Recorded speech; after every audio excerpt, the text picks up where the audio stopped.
One thing I was thinking about is I wanted to talk something about alcohol versus marijuana.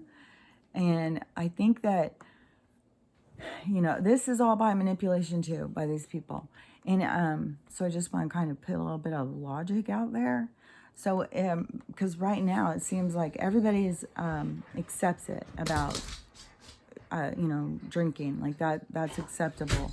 You can sit and, drink something that's essentially gasoline. And you can sit and drink that and, work on killing yourself. And that's acceptable. You can drink that and you can, go drive a car, crash, hit people. Any kind of thing could happen. Or you could, uh, get in fights with people and say and do things that you wouldn't necessarily say or do normally. And like we've just come to accept that, you know. And I have been, my whole life has been spent with alcoholics. I've known a lot, like a lot of alcoholics, and they're all different.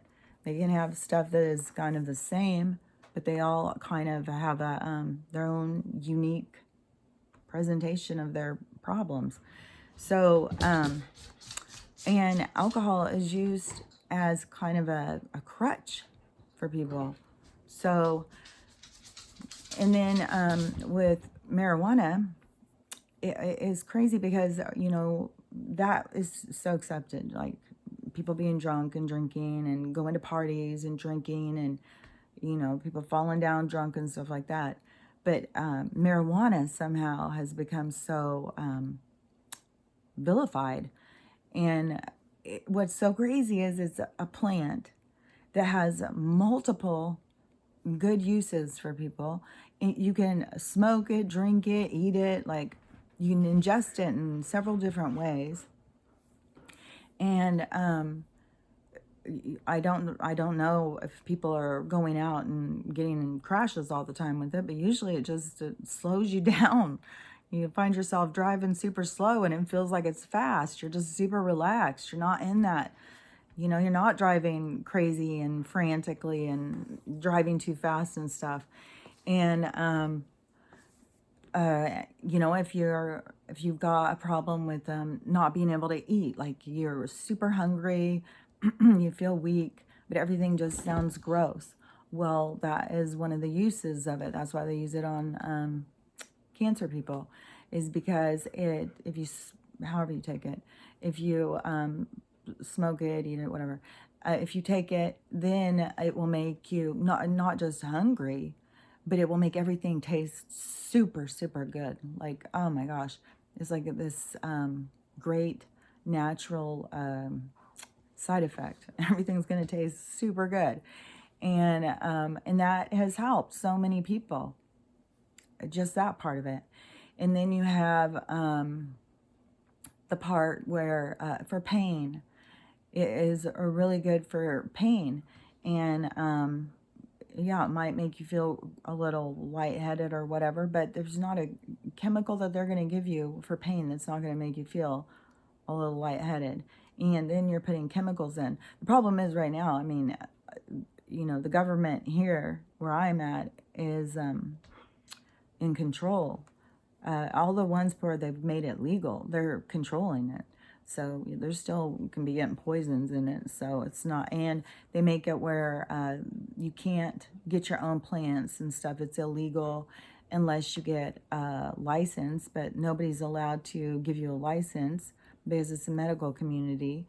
And, they just want you to buy from them because they make so much money in taxes. Oh my God, they've made so much money in taxes.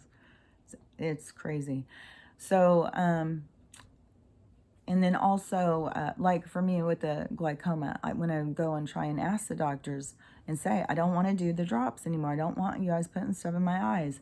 What about marijuana? I thought wasn't that what they very first started saying, that you could smoke marijuana was if you have glaucoma? So how much do you need to smoke? Like if it's reducing the pressure in your eyes. And they're just like, oh, well, I don't know. I think probably a lot. So they don't even do real studies on it. But there is a lot of, natural healing things with this plant.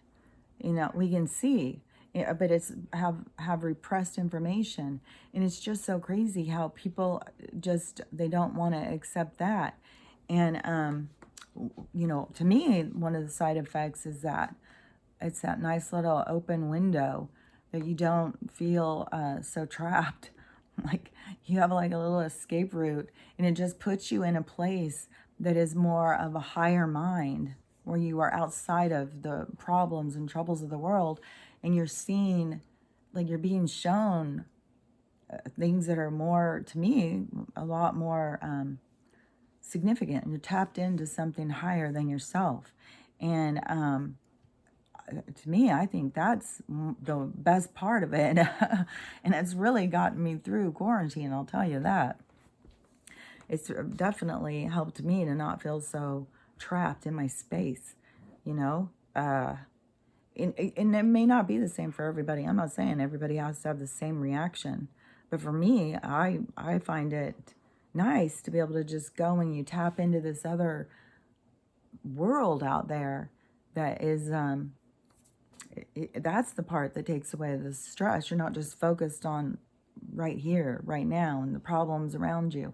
You're just kind of, thinking about higher concepts, understanding things that make more sense, being shown things, like the girl in the show, being shown, well, she wasn't smoking, but, it was, though, when they were showing her, she would always take these tranquilizers, and then she would go into this relaxed state of mind, and she would just sit and stare and have them show her these different moves.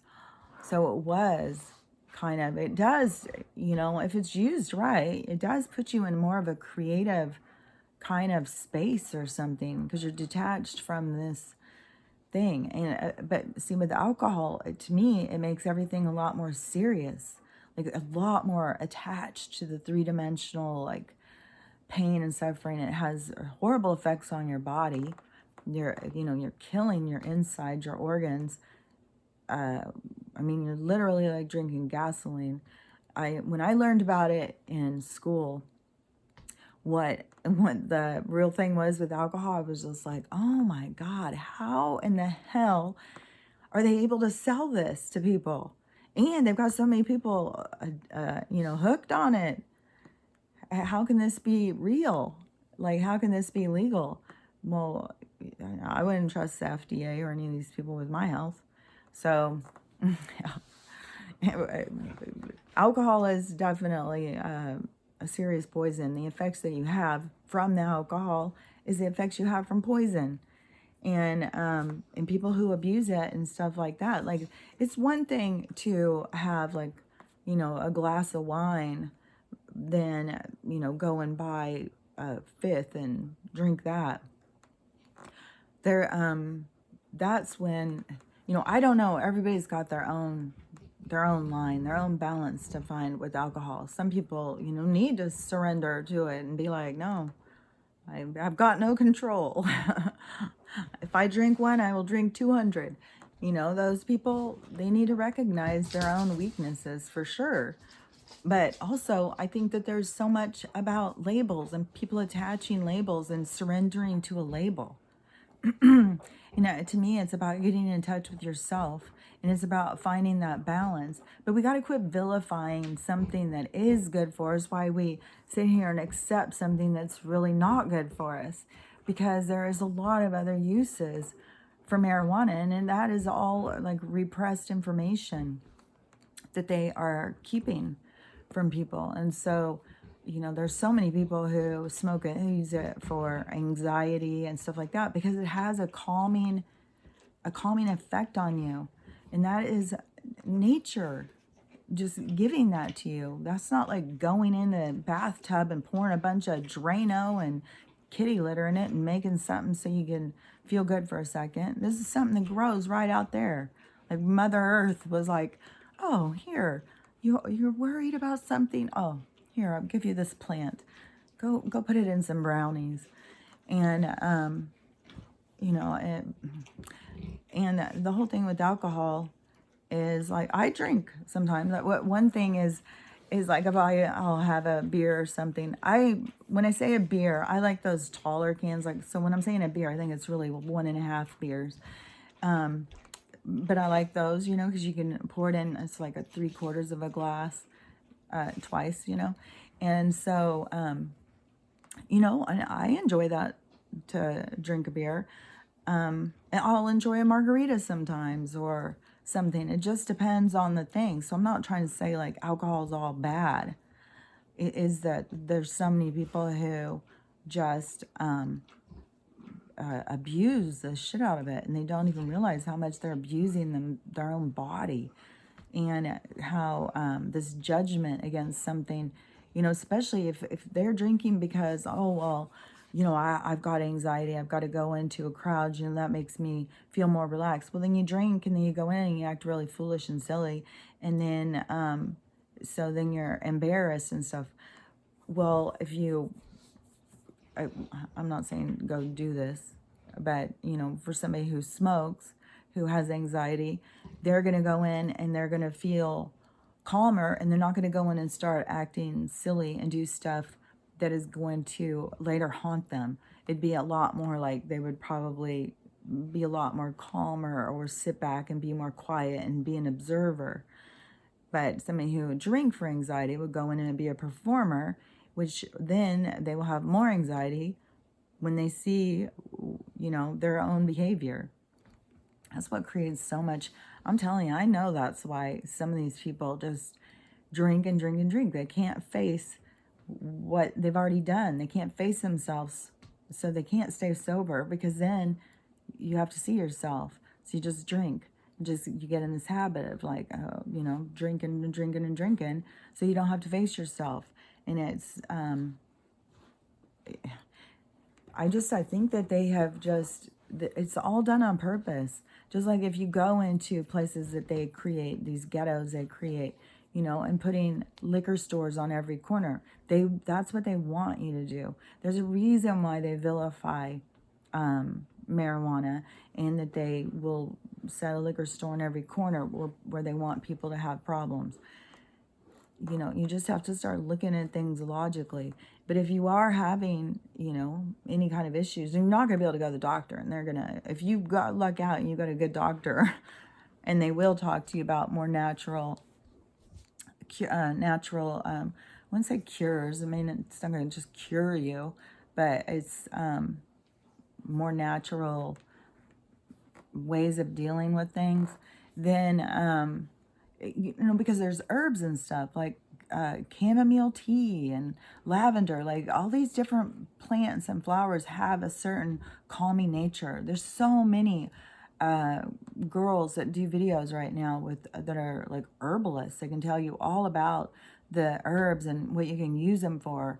And there's ones for stomach things, there's ones for bleeding, there's ones for inflammation. There's so much out there that is all grown. And you know, that's what they don't want us to be in touch with, that part of us, and to be able to heal naturally and stuff, because they can't get rich off of us. So anyways, there was another thing I wanted to talk about too. So I'll be back in just a sec.